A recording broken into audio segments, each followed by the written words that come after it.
Hello, investors. This is Ted Zhang, Portfolio Manager at Revere Asset Management. Today is Friday, February 21st, 4:34 p.m. coming to you from Fort Lauderdale with tonight's Revere Roundup Daily Market Insight video and the last one of this week. Market state. We've had a drastic turn in series of events today. Market state is into a short-term pullback. When you look at the trend gauge, you'll see a stark contrast to what we saw yesterday. We do not have the four coveted green arrows anymore. Market leaders completely collapsed today. That is downgraded from green to red. That doesn't happen often. Usually we go through pure neutrality. And Don thought about bringing that to neutral yesterday, but ended up not. And we just had to lay out the facts today. Market leaders, horrible action. Short term, major indexes below the 21 EMA. So that gets the red arrow. Medium term trend, small and mid caps below their 50-day and back to their 200-day moving averages.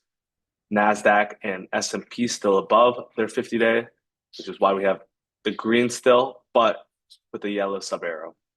Long-term trend also has a yellow sub arrow as well. Small caps below the 200-day moving average. Mid caps are right on top, and we'll see what happens to the S&P, the Dow, and the NASDAQ. What happened today? Just broad selling. There's almost nowhere to hide except for Chinese stocks. But in the US markets, there's pretty much nowhere to hide. Failed breakout in the S&P and NASDAQ, clear failed breakout. And what we're looking for now is, will this failed move come and lead to a fast move to the downside? 21 over 21 list, down 6.13%. All 21 stocks were down. All 21 stocks were down. So poor action today. We did a lot of defensive selling. I'll get to that and we talk about the tail of the tape. Big 8 down 2.49%. RG8 down 4.02%. So you can see mega caps and growthier stocks all destroyed. S&P down 1.71%. RSP down 1.4%. Qs down 2.07%. QQEW down 1.98%. Dow Jones down 1.69%. Mid caps down 2.4%. Small caps down 2.94%. Global 60/40 equities bonds down 0.63%. GROTECTION down 2.26%. So jumping right into it, into the S&P 500, you can see if we draw the line across 6,100, you can see also the 6128 line. We broke into all-time highs 2 days in a row. Saw a kicker candle yesterday, which led to distribution.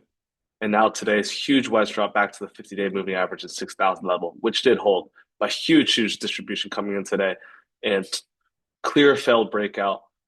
And what worries us now is, will this failed move come a fast move, potentially a quick flush to the 200-day moving average? RSP, actually, I'll go back to S&P 500. Let's go to the weekly chart real quick.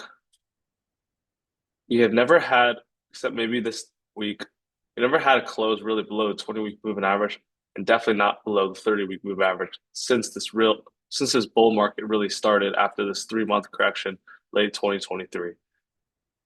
And you can see these two legs look quite similar in duration, and it would not surprise us to finally see a correction now in the markets. You can see there's some churning action on the weekly here, distribution action on that week. So definitely not good action now in the S&P 500. RSP leaking off as well back to the 50-day. Qs also failed breakout out of the 540 level. Huge distribution day, also below the 821 exponential moving averages. QQEW back to the 21 EMA. Dow Jones.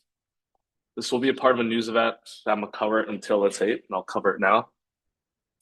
United Healthcare is being investigated by the Department of Justice, the DOJ. It's their insurance practices. And we'll see that right now. Down 7%, closed high of the day, but at one point it was down over 12%. And that is what contributed to the weakness of the Dow, down 1.7%. Mid caps extremely weak, pretty much open up. Yesterday we fell below the 821 and 50. We're just talking about the power of three.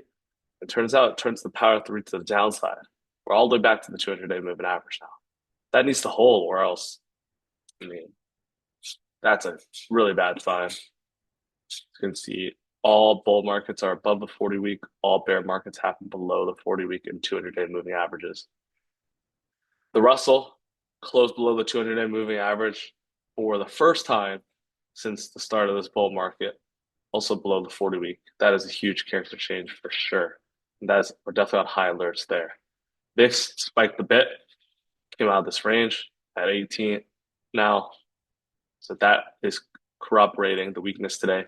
Dollar actually slightly down. So dollar weakness continues. Gold strength continues as we have a super tight day above the 8 EMA. Gold miners, kicker candle as well, broke the pivot below the 8 EMA. Volume coming in. Weakness there. Bitcoin also kind of breaking this little bear flag. You can probably see on the 30-minute more. Rejecting the 50-day moving average back below 821 on volume. And then we'll go to inter-asset correlation or the bonds. All yields were down today. I have my hypothesis for this is that people are really starting to believe in Doge and the Trump administration in their cuts. They're cutting a lot of federal employees. They're looking to waste, fraud, and abuse and cutting that out as well. They've already done 50 billion cuts in 1 month, and they continue to plan on doing 1 to 2 trillion over the next 4 years. That's their goal. Seems like the 10-year and the 2-year are starting to potentially price in an economic slowdown. And we'll see what happens there. Corroborating that, crude oil is down 3%, gas news down 2.4% as well.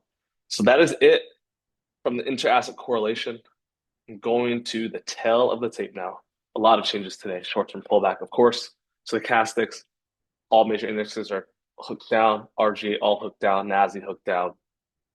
Sentiment, of course. VIX is over 18 now. CNN fear and greed into fear territory, -12. Sorry, I should have changed this to fear. We're not on the bull case anymore. We're under the bear case. We had a sustained break below 21 EMA. Now back to the 50-day.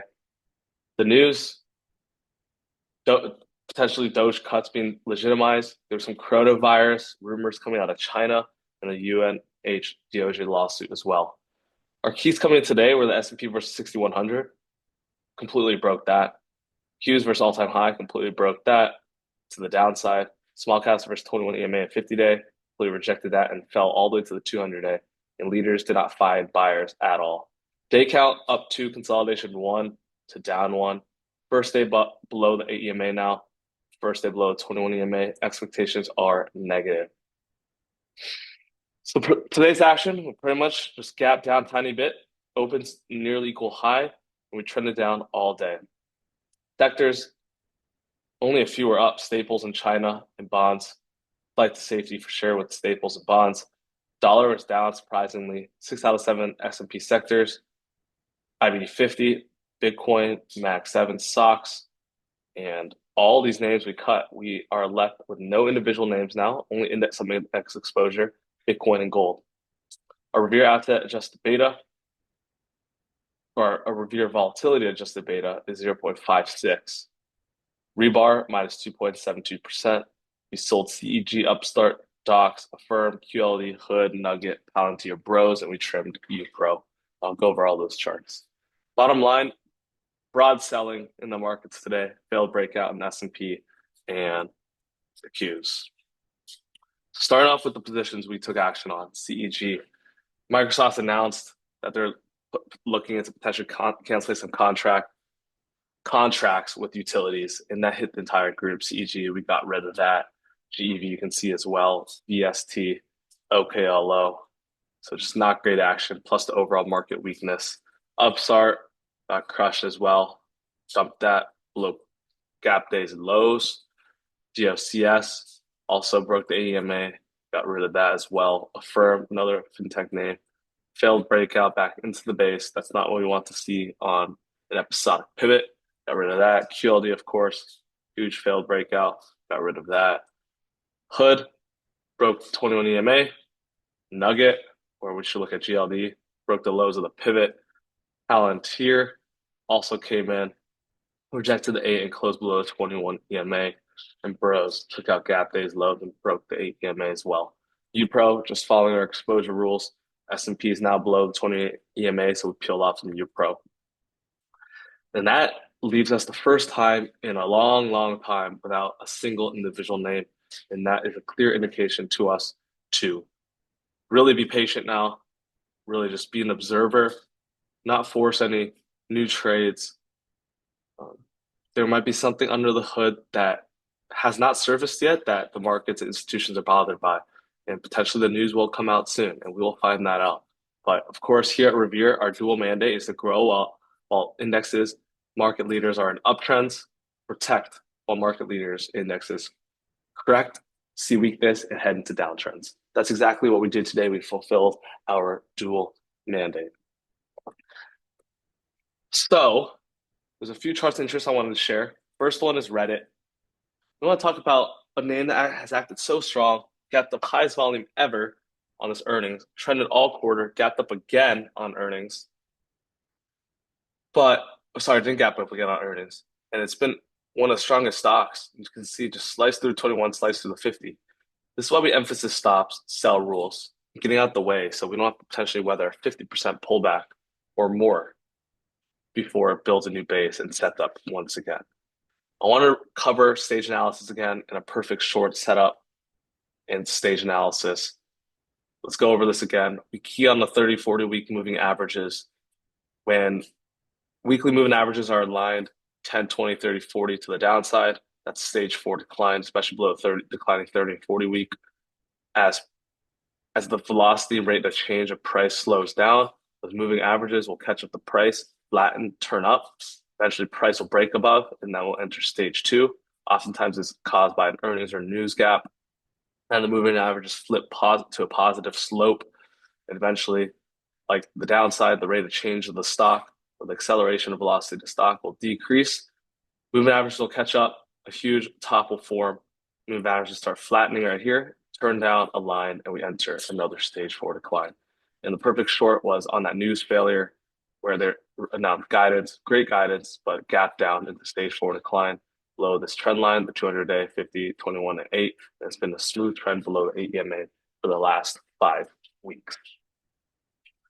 The name that I'm concerned about is Microsoft, one of the biggest names, biggest market cap names in the world, 3 trillion market cap. As you can see, moving averages have caught up, flattened, and they're really starting to align to the downside. I wouldn't be surprised to see Microsoft really take out this 400 level and enter a stage 4 decline as well. And that's definitely not good for the markets. Another big question mark is NVIDIA. 30, 40 week is flattening and catching up as well. The 40 week still looks like it's an uptrend, but a huge pop is forming here. And let's see what direction NVIDIA chooses, because if we break below 113, I believe we officially enter stage 4 decline, and that's definitely shortable. So that's my little educational segment on shorting or stage analysis, staying on the right side of the markets. At Revere, we want to be long during stage 2 uptrends, short or be out of the way during stage 4 downtrends. And we want to do our best to avoid these choppy periods because you lose money, you get frustrated, and you lose time. So going on, let's review the 21 over 21 list. All 21 are red. I'm just gonna go over the top 10 that were red. HIMS, there's news that semi-glutide supply, I believe, came back, and that sold off massively, down 26% on highest volume in the base.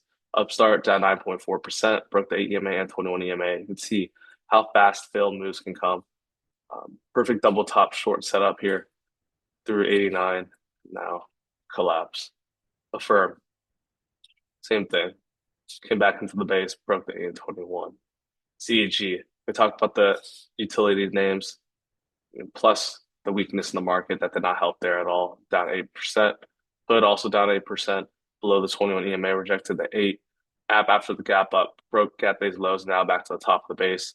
When you see gap ups like Upstart not acting well, breaking back in, Affirm taking out the gap days lows, CFLT taking out the gap days lows, Axon completely failing, HWM, Rose taking out the gap days lows. You know that's not a great market. Hood taking out the gap days lows and breaking the 21 EMA. Palantir taking out the gap days lows and also closing below 21 EMA. Those aren't good signs. Cyber breaking the 21 EMA. EQ2 broke the 21 EMA. Team also broke the 21 EMA. SC almost pulling back the 21 EMA. Snow also broke the 21 EMA yesterday's lows. Docs pretty much taking out gap day's lows as well. IBKR breaking the 21 EMA. TKO breaking the 21 EMA. So you can see pretty much almost all of our 21 over 21 leaders list are breaking the 21 EMA. Bottom line is market leaders are very unhealthy and sick. We don't own a single individual name now. Of course, we're still going to track relative strength, track sector and group moves, pay attention meticulously to the index action. And of course, if it is time to get back involved in the markets will force us back in. Right now, we're in protection mode. If there's further weakness, we are pretty much one half of the exposure of the S&P, and we will continue to follow our rules.